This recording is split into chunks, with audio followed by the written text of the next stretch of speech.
Une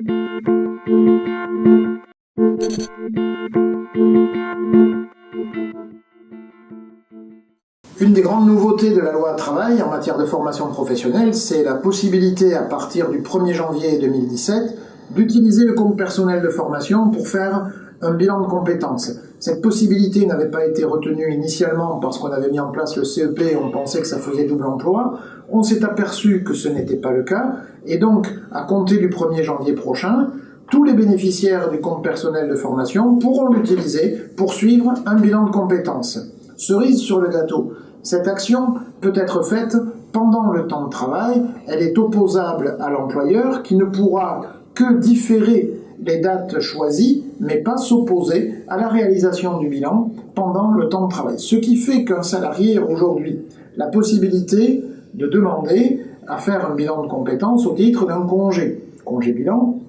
qui n'a pas changé. Il peut aussi le faire hors temps de travail en demandant à l'OPACIF de financer son bilan. Mais il peut aussi utiliser son compte personnel pour faire un bilan de compétences et il sera financé à ce moment-là par l'OPCA. Alors, prenez peut-être la tâche des financeurs, OPCA, FONGECIF, OPACIF, quand l'OPCA joue aussi le rôle de financeur du congé individuel, comparez les différents dispositifs, regardez si vous souhaitez ou pas suivre un parcours de formation ensuite pour garder les heures, mais dorénavant, l'accès au bilan de compétences est donc mieux garanti, et avec un bilan de compétences, on peut faire à la fois du bilan d'orientation très général, on peut affiner ou valider un projet d'emploi, on peut rechercher une formation qui correspond à un projet d'activité, on peut faire une pré-VAE, on peut évaluer ses compétences dans un domaine à un moment donné, bref, le champ est très large et c'est donc un droit nouveau et une liberté nouvelle pour les salariés